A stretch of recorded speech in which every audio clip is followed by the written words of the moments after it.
Eu sempre vou usar identidades no plural justamente por isso.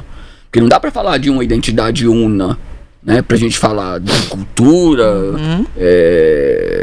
de literatura, de música. Até quando a gente fala de língua, né? Porque existe uma variação do espanhol falado na América Central, num país, específicas, né? Que você consegue identificar uma certa semelhança do espanhol do Uruguai e da Argentina, né? Mas por outro lado eles têm as particularidades deles, né? De Porto Rico e Cuba, mas eles têm as particularidades deles.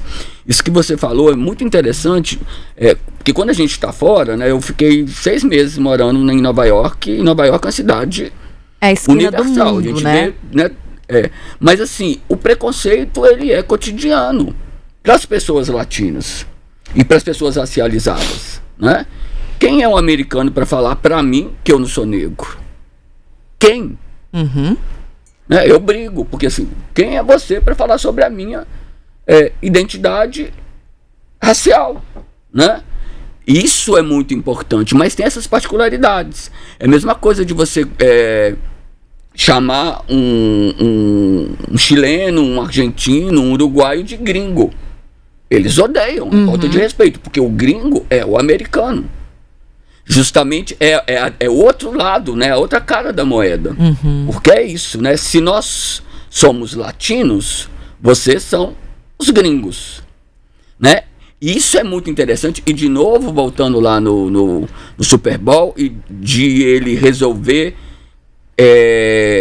fazer uma confraria, conclamar todos os países, que deixa o presidente, né, dos Estados Unidos louco. Porque o cara é louco, né? Não tem ele já é louco antes. Ele já é. Com isso, né? Fica por aqui o interesse de hoje. Para poder nomear e para eu não sair ofendendo aqui, mas, né? E aí eu tenho dó dos loucos, inclusive. E o cara não dá conta. Porque aí é o espanhol que está ganhando o mundo. E não o inglês. Né? Quando você traz a Anitta, né? E olha o que ela faz, porque ela também é esperta, assim como ele também é muito esperto. Né? Quando ela grava em espanhol, o que ela está fazendo? Ela está conclamando a comunidade latino-americana que não fala português e não entende português para estarem com elas. Eles podem não entender português, mas eles entendem o reggaeton, o funk, o hip hop, o rap. Essas musicalidades, culturalmente, elas transitam.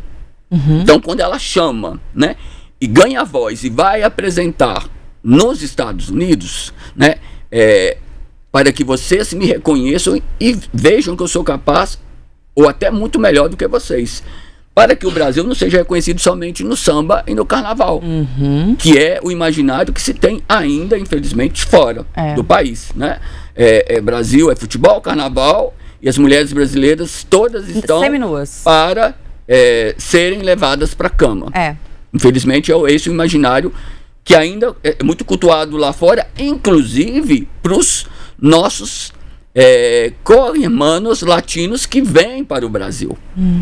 Então isso é assim como a mulher porto-riquenha, cubana, né?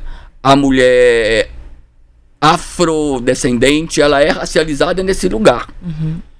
Isso é muito interessante para a gente poder pensar, porque é uma cultura que chama o corpo para a fala, né? Se a gente observar os clipes, todos são muito sexualizados, sensuais, com mulheres e homens muito bonitos, todos atléticos, né? Bem cultuados fisicamente. E é esse imaginário que passa para fora. Isso vende, tem uma imagem por detrás aí. Né? Tem toda uma perspectiva de programar como que esses corpos serão vendidos fora. E isso é muito importante. Né? As aulas começaram ontem, lá na UFMG, né? E meu primeiro dia de aula, e aí eu perguntei de que vocês gostam. A primeira resposta de uma menina lá foi Benito. Benito! Então, ele é muito bonito. Porque se identifica, né? Quando eu brinquei e falei que o latino há anos fazia algo similar, algo similar, e é de fato, se a gente busca, né, até os tipos de música. Não sei se vocês tiveram a curiosidade de ler as letras do latino? Do Bad Bunny, do latino a gente conhece. O Baby me leva. As do Bad Bunny não são muito diferentes. Entende? Tem umas que são mais ou menos assim mesmo. Não são uma, quantas não. novias, não sei o quê. A maioria é isso, é um refrão que se repete. Onde que ele ganha? No charme, na corporeidade, e é a mesma coisa, gente, da maioria das pessoas que estão no funk. Percebem? Então, assim, isso é importante da gente comentar. Agora, a gente tem uma questão de projeção de carreira mesmo, que eu acho que é uma questão de ter um bom produtor por trás, eu acho que de entender o momento político também. Porque se a gente for pensar até no próprio Bad Bunny, ele não começou a carreira dele hoje, muito pelo contrário, né? Ele tá aí há muito tempo e tal. E foi o primeiro álbum dele cantado completamente em espanhol. Ele sempre teve uma pegada de cantar misturando o espanhol com o inglês, né? Como muitos latinos fazem, também, né? A Shakira, né, porque gente? Eles assim, né? Vamos falar. As duas línguas se mesclam o tempo todo no cotidiano deles. Gloria Estefan, né? Enfim, e aí sim. A gente pode ficar até amanhã aqui falando. A gente... Mas eu acho que tem uma questão de entender também o momento político, né? E aí você mencionou o louco, né? Existe uma questão acontecendo nos Estados Unidos especificamente e parece muito que nesse momento da carreira do Benito ele decidiu, eu falando Benito como se fosse meu primo, né, do Bad Bunny, dele comprar essa briga, né, que está sendo enfim, campada lá pelo Trump lá nos Estados Unidos contra os imigrantes, e ele decidiu fazer esse álbum. Ele lançou um clipe enfrentando, né, o Trump, usando uma voz parecida com o Trump, né, e ele tem usado muito essa linguagem de enfrentar esse discurso contra a imigração. O único show que ele fez desse álbum dele foi no Super Bowl, porque ele não levou a turnê dele para os Estados Unidos, né? A turnê dele passou pela América Latina, né? Acabou de passar pelo Brasil, tá indo para a Europa, mas não vai ter show nos Estados Unidos. O único show foi mesmo do Super Bowl, e ele impôs algumas condições. Por exemplo, não poderia ter agentes do ICE lá dentro e essas condições e tal.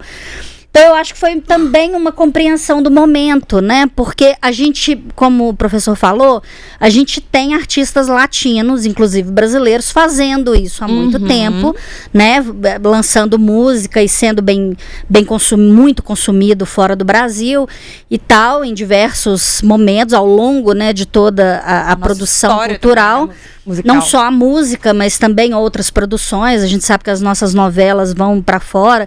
A gente sabe o quanto que a gente... Nossa, total. O quanto a gente consome novela mexicana, por exemplo, né? Novela de outros países. Então a gente também consome outras formas de arte, mas é também entender o momento de colocar essa arte a favor do discurso político, né? É isso que eu acho que é o mais importante. E é o que eu acho que é o grande mérito dele, sabe, do trabalho dele, da cultura dele nesse momento, que é como que ele é muito inteligente e esperto para poder saber utilizar esse momento político de uma forma muito positiva, porque é isso, né? Nós, enquanto latino-americanos, somos usados o tempo todo. Então, é o momento que eu posso subverter o discurso, me apropriar dele, e eu sou o centro. Então, é algo que é político, é ideológico, né? E que vai ao encontro da ética pessoal desse artista.